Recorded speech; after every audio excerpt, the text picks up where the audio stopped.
A cyber attack forced the shutdown of a major gas pipeline in the U.S. That pipeline transports 100 million gallons of gasoline from Texas to New York every day. We've seen similar attacks on U.S. infrastructure in recent months. So what, if anything, can be done to prevent, circumvent this from happening?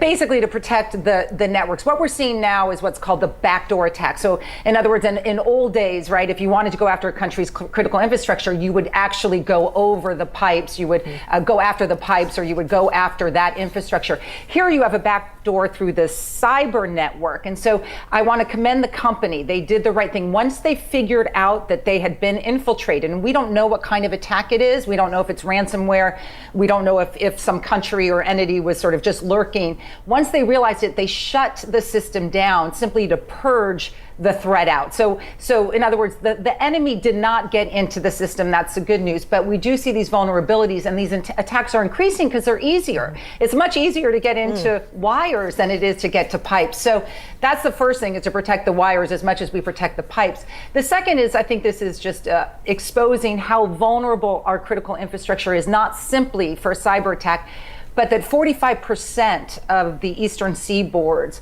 as a distribution system is through a single company. We just need to diversify a bit more. We can't have these sort of single points of failure where if one company goes down, an entire part of the country is impacted. We saw this with Texas as well a couple months ago. That's going to take some major intervention because we're going cyber everything everywhere. All right, and you underscore the vulnerability there.